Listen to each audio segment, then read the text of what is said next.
This is mister राज। मैं एक academy run करता हूँ और मैं बाय प्रोफेशन लैंग्वेज ट्रेनर हूँ। और मैं आज एक ऐसे शख्स के बारे में बात करने वाला हूँ जो बहुत ही फेमस है, जो बहुत ही इम्पोर्टेंट है, और वो इंडिया के लिए तो मतलब बहुत ज़्यादा इम्पोर्टेंट है। तो मैं किन के बारे में बात करने वाला हूँ? मैं एक्चुअली मिस्टर बोलना तो सही नहीं होगा, सर रतन टाटा। सर रतन टाटा कौन है? टाटा ग्रुप के चेयरमैन है, ठीक है, और जो टाटा के ओनरशिप भी उनके पास है, ठीक है।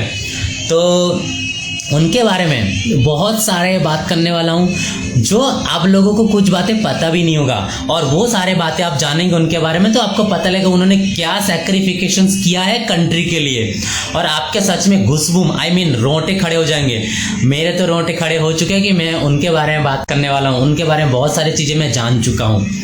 तो मैं आता हूँ मुद्दे पे कि रतन टाटा कौन है और किस तरीके से उन्होंने सारे चीज़ें डेवलप करे और वो क्या कर रहे हैं कंट्री के लिए, ठीक है। फिलहाल वो हमारे बीच है और हमारे साथ है, तो अभी ये ज़रूरी है कि उनके पास भी ऐसा चीज़ें पहुँचे जो हम उनके बारे में इतना रिस्पेक्ट करते हैं, उनको हम मानते हैं। और एक्चुअली ये वीडियो बनाने के बहुत बड़ा मकसद है, मैं आपको पता चल जाएगा आगे जाके। तो सर रतन टाटा जिन्होंने 28 दिसंबर 1937 28 दिसंबर उनका बॉर्न है, करीब 83 एज है, और उन्होंने एजुकेशन किया हार्वर्ड यूनिवर्सिटी, ओके, जो लोगों के ड्रीम होते हैं, ठीक है। और आपको पता है उनके 60 to 65% जो इनकम है वो डोनेशन में जाती है, चैरिटी में। इसीलिए उनका दूसरा नाम ये है फिलंथ्रोपिस्ट। उनका दूसरा नाम ये है कि फिलंथ्रोपिस्ट, कि वो मतलब कि एक बहुत बड़े डोनेटर है, ठीक है।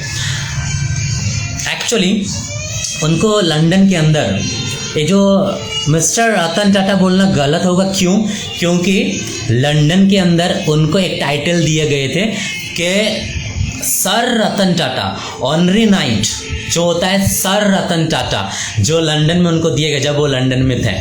और आज तक बहुत ही इम्पोर्टेंट बात ये है, मोर देन 100 कंपनी है उनके, और मोर देन 100 कंट्री में है, और इंडिया के अंदर जहाँ देखो वहाँ पर आपको टाटा दिखाई देगा, ठीक है। और ज़्यादा से ज़्यादा कंट्री के पीपल है वो टाटा के ऊपर डिपेंड है, और टाटा के ऊपर ट्रस्ट कितने हैं वो टाटा में वर्क करने वाले को पता है, मुझे तो पता है बहुत अच्छी तरह, ठीक है।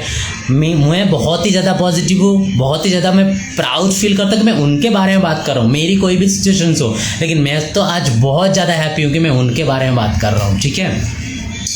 और एक्चुअली उनका जो कंपनी एक है TCS, ठीक है। TCS के बारे में सबको पता है, ठीक है। TCS कंपनी अकेली एक कंपनी जो 4% GDP को कंट्रीब्यूट करती है। अगर GDP की वैल्यू की बात करूं, पाकिस्तान की स्टॉक एक्सचेंज की जो वैल्यू है ना, टोटल स्टॉक एक्सचेंज की वैल्यू पाकिस्तान की इजिकल टू TCS की खुद की वैल्यू है। तो इतना कंट्रीब्यूशन है कंट्री के अंदर, ठीक है। और उनके आज तक की सबसे इम्पोर्टेंट बात, आज तक के सबसे जो मतलब ग्रेट लाइन है उनके, that leadership is not a position, leadership it's action. He told always in every speech कि leadership is not a position, it's action. Leadership होना मतलब कि एक पोजीशन बना लेना, ऐसा नहीं आप एक पोजीशन में हो तो आप एक लीडर हो गए, नहीं। आप अगर स्टेप लेते, आपकी जो कार्य करने की तरीका है वो एक्शन से पता चलता है कि आप लीडरशिप धराते हैं, आप लीडरशिप रखते हैं, ठीक है। तो वो चीज़ उन्होंने कहा, वो बात मेरे यहाँ पर मतलब मेरे दिल पे है, तो बहुत बड़ी बात है। वो अभी तक कभी भी उनको खुद को बिजनेसमैन नहीं माने, वो अभी भी ऐसा मानते मैं एक इंडस्ट्रियलाइज्ड हूँ। इंडस्ट्रियलाइज्ड मतलब कि वो इंडस्ट्री चलाते हैं, वो अपने को बिजनेसमैन नहीं मानते, और वो कभी भी शो अप में नहीं जाते, मतलब कि कि मेरे इतनी बड़ी कंपनी है, मैं इतना कर रहा हूँ, कभी भी उन्होंने नहीं गए। बाकी सब बिजनेसमैन, बाकी सब को आपको पता है कि शो अप में ही बाकी सब है, और इसीलिए सब उन लोगों के मतलब कि लेवल प्लस माइनस होता है। कभी एशिया में नंबर 1 कोई और आते हैं, फिर कभी कोई और आते हैं, लेकिन टाटा, सर रतन टाटा हमारे दिल पे है, आउट ऑफ कंट्री के भी लोगों के दिल पे है, क्योंकि उनके कंपनी कहाँ नहीं है। ठीक है, तो आगे की बात करते हैं।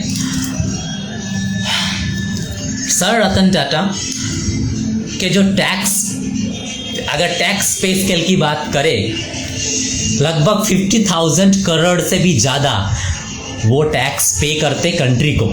ठीक है, अगर मैं कंपेयर करूं, लगभग 6-7 स्टेट में से जो टैक्स आते हैं ना, उतने बराबर उनके टैक्स वो पे करते कंट्री को। मतलब कंट्री के अंदर कंट्रीब्यूशन आप देख लो खाली, मतलब आज अगर आपको कुछ फ़ायदा मिल रहा है गवर्नमेंट की ओर से, वो टाटा के चैरिटेबल मनी की वजह से, टाटा जो कंट्रीब्यूट करते हैं वो पैसे से आपके पास आ रहा है। ठीक है, कोई गवर्नमेंट खुद कुछ नहीं कर रहा। ठीक है, खाली टाटा के इतने बड़े मतलब कि कंट्रीब्यूशन से कंट्री के अंदर।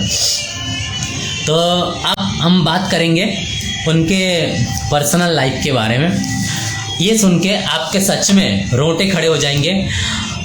आपको पता होगा कि उन्होंने मैरिज नहीं करे। ठीक है, उसके पीछे बहुत बड़ा रीज़न है। ठीक है, तो उस बारे में आपको जानना बहुत ही ज़्यादा ज़रूरी है, और ज़रूर आपको जानना चाहिए, और आपको पता होना चाहिए कि क्या ऐसा रीज़न है। देश के लिए इतना बड़ा कंट्रीब्यूशन से इतना बड़ा इंसान है, उनको कोई भी मिल सकते थे, उन्होंने मैरिज नहीं करे। ठीक है, तो उनके थोड़ा पर्सनल लाइफ के बारे में मैं थोड़ा बात करता हूँ, और बहुत ही दुख की बात है। आप जानोगे, मुझे तो दुख हुआ, मैं जब से जान गया था, मैं तो कब से जान गया था, लेकिन मुझे बहुत दुख हुई, लेकिन मुझे प्राउड भी फील है। बहुत सारे लोग ऐसा सोचते हैं कि मैं अकेला हूँ, मैं क्या करूँ क्या नहीं करूँ, मैं कंट्री के लिए क्यों करूँ, खुद की ज़िंदगी अपने हिसाब से जी लूँ। नहीं, उन्होंने खुद की ज़िंदगी अपने हिसाब से नहीं जी, उनकी खुद की ज़िंदगी कंट्री को दिया है। मैं आपको बताता हूँ उनके पर्सनल लाइफ। एक्चुअली उनके मॉम और डैड डिवोर्स हो गए थे। उनके बाद उनके ग्रैंड मॉम ने उनको पाले हैं, और उनके उस समय पे उनका मतलब पेरेंट्स का डिवोर्स होने के बाद उनको भेज दिए गए थे आउट ऑफ कंट्री, और उन्होंने वहाँ पर जाकर स्टडी का है। ठीक है, और सडनली पर्सनल लाइफ, उनको जब भी स्टेज में पूछा गया है, मुझे सच में रोंगटा खड़ा हो रहा है, मतलब आप मैरिज कर सकते थे, आपने क्यों नहीं करे, तो उनके फेस में एक डिसअपॉइंटनेस आया, उनके दिल में एक मायूसी फील हुआ। वो मैंने फील किया हुआ है, मैंने वो देखा हुआ है, मैंने वो महसूस किया उनको स्टेज में बोलते हुए, लेकिन वो चीज़ सिर्फ उनको पता है कि वो एक्चुअली किस दौर से गुजरे हैं।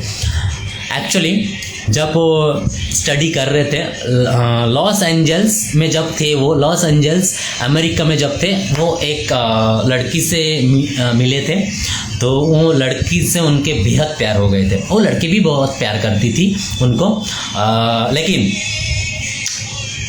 सर रतन टाटा इंडियन आशिक है, और उनके साथ कुछ बुरा हुआ। एक्चुअली उस समय में उन लोगों का वो भी डिसीजन आ गया था कि वो दोनों मैरिज करने वाले हैं लॉस एंजल्स में, अमेरिका में।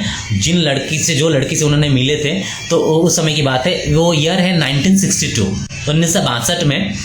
एक्चुअली वो लोग बैठे थे कहीं रेस्टोरेंट में, बातचीत चल रहे थे, तो सडनली मतलब मैरिज तो फिक्स हो गया था कि करना ही है, और वो एक दूसरे के लिए जीते, ऐसा भी फिक्स, इतना भी बॉन्ड हो गए थे, इतना प्यार था गहरा। लेकिन अचानक सडनली मतलब कि कॉल आया इंडिया से कि उनके जो ग्रैंड मॉम है वो बहुत ज़्यादा बीमार है और उनको आना होगा। और जब कोई एक लड़का है, उनके माँ बाप मतलब साथ नहीं है, उनके ग्रैंड मॉम ने उनको पाले बड़े किए, वो उनके लिए सब कुछ थे, तो उनको आना पड़ा। उन्होंने वहाँ पर निभाया कि फैमिली, उनके ग्रैंड मॉम के लिए बहुत बड़ा उन्होंने रोल निभाया। वो आए और वो प्रॉमिस करके आए उनसे कि मैं शादी करूँगा तो तुमसे करूँगा। उस लड़की से उन्होंने प्रॉमिस करे कि शादी करूँगा तो मैं तुमसे करूँगा, ठीक है। और वो प्रॉमिस करके वापस आए। लेकिन यहाँ आने के बाद हुआ यूँ कि बहुत लंबा समय बीत गए और उन्होंने उनको बोल के भी आए कि आप मतलब तुम यहाँ इंडिया आ सकती हो तो हम यहाँ पर मैच करेंगे। तो उन्होंने कॉल भी करा और वो लड़की को बताया कि ऐसा ऐसा है तो तुम यहाँ आ जाओ, हम यहाँ पर मैरिज कर लेंगे।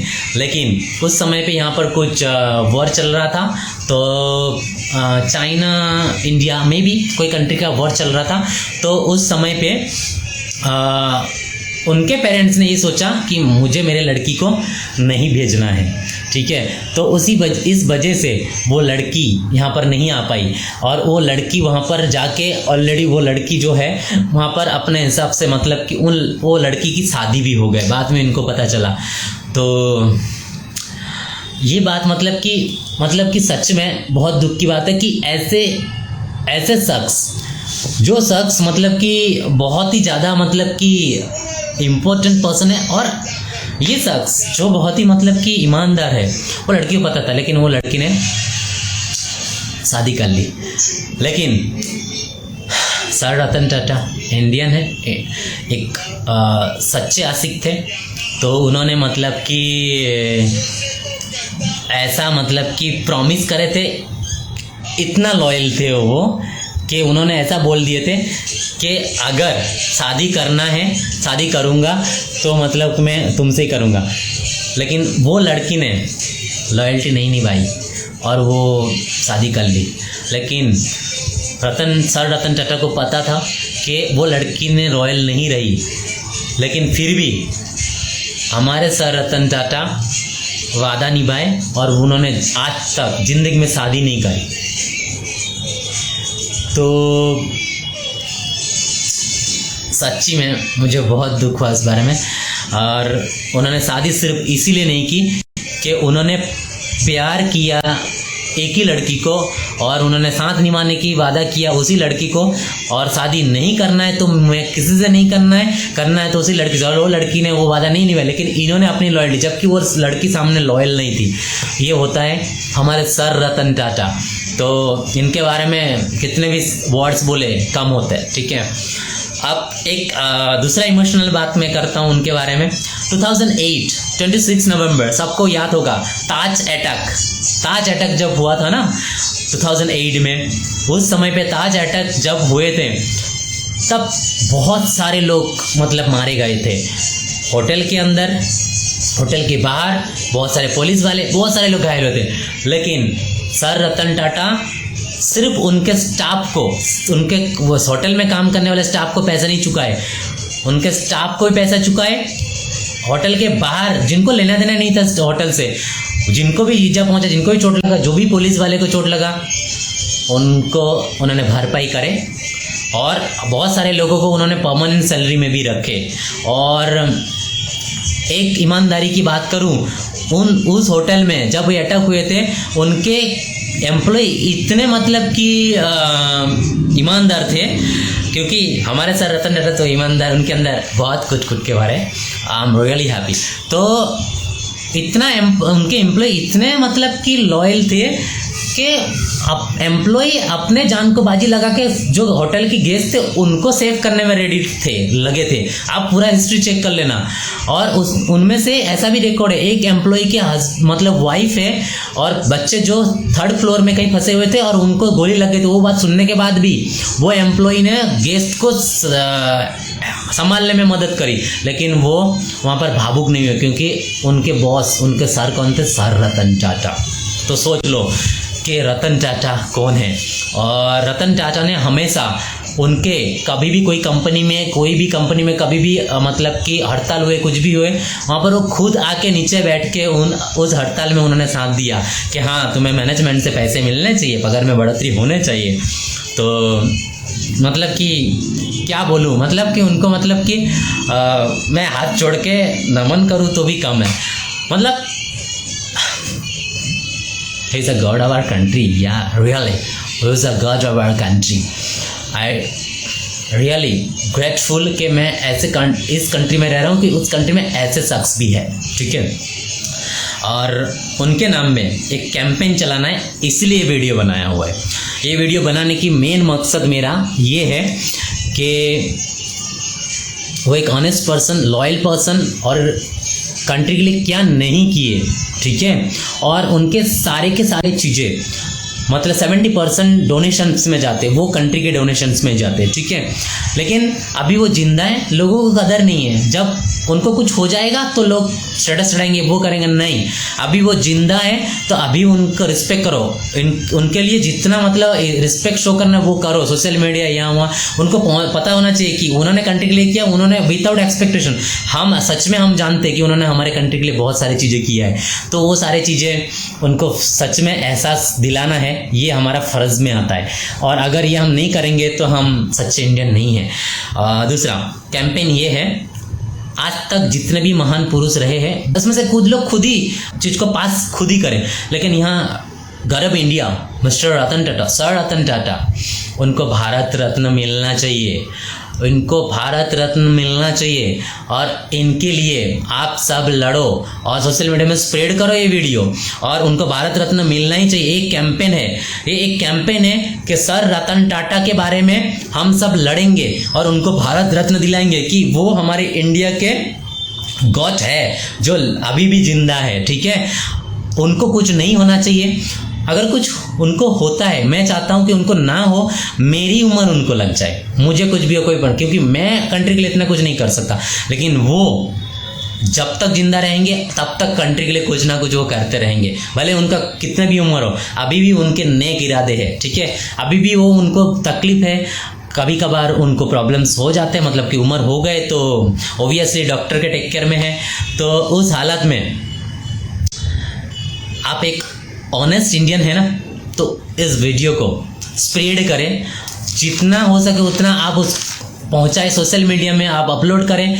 अगर सच में आप सच्चे हिंदुस्तानी हो ना, ये वीडियो शेयर करो और ये चीज़ गवर्नमेंट तक पहुंचना चाहिए। मैं एक हैशटैग बनाऊंगा, हैशटैग रतन टाटा, हैशटैग भारत रत्न, ठीक है, hashtag sir Ratan Tata, hashtag Bharat Ratna. ये हैशटैग को आप सोशल मीडिया में खूब चलाएं, इसकी वजह से गवर्नमेंट तक पहुंचेगी और गवर्नमेंट डिसीजन लेंगे कि उनको भारत रत्न मिलना चाहिए, ठीक है। हमारे डिसीजन से कुछ नहीं होता, ठीक है, हम तो चाहते हैं उनको भारत रत्न मिले और दे, लेकिन कंट्री की ओर से उनको भारत रत्न मिलना चाहिए। मैं चाहता हूँ, मैं जानता हूँ आज तक ऐसा महान पुरुष नहीं रहे, वो है रतन टाटा, ठीक है, हमारे बीच है, उनके लिए दुआ करें, वो 100 साल से भी ज़्यादा जिए और हमारे बीच रहे। और मैं चाहता हूँ पूरे दिल से कि इस वीडियो को सच में मैं आज रिक्वेस्ट कर रहा हूँ, इस वीडियो को आप शेयर स्प्रेड करें। और इसकी वजह से अगर आप स्प्रेड करेंगे, शेयर करेंगे, मैं आपको सच में दिल से कह रहा हूँ, ये वीडियो में कभी भी मैं किसी को रिक्वेस्ट नहीं किया कि चीज़ों को शेयर करो, बट इसको शेयर ज़रूर करें। अगर आपको लगता है, क्योंकि मैं ये सोशल मीडिया में अपलोड करूँगा ताकि सोशल मीडिया थ्रू जाए, अगर आपको लगता है मेरे पोस्ट को या मेरे आईडी को आपको प्रमोट नहीं करना है, आप मुझसे डिमांड करें ये वीडियो को, तो मैं आपको ये वीडियो डायरेक्ट पहुंचा दूंगा। आप ये वीडियो जितने लोग हैं आपके ग्रुप में, जितने व्हाट्सएप, इंस्टाग्राम, कहीं भी, आप उनको प्लीज़ शेयर करें, ठीक है। और सर रतन टाटा को भारत रत्न दिलाना जरूरी है, please try to understand. And I am really thankful कि मैं भी उनका कोई ना कोई मतलब कोई ना कोई रीत से मैं उनका कोई भी चीज़ का मुझे बेनिफिट मिला हो, और ज़रूर मिला होगा। और मैं चाहता हूँ कि उनके कंट्रीब्यूशन में मैं भी रहूँ और आप भी रहो, और इस वीडियो को प्लीज़ शेयर करो। और रतन टाटा तक ये बात पहुंचना चाहिए, सर रतन टाटा तक ये बात पहुंचना चाहिए कि उनके बहुत सारे लोग हैं जो बहुत बड़े मतलब कि दीवाना है और उनके चाहने वाला है, और उनको कुछ नहीं होना चाहिए, उनका वेल विशर है। So thank you so much. And मैं जब बीच में उनको पर्सनल बात करते मेरा रोटे खड़ा हो गया था सच में। ये वीडियो पूरे देख लिए होंगे, तो आपको खूब खूब आभार, आपको thank you so much. And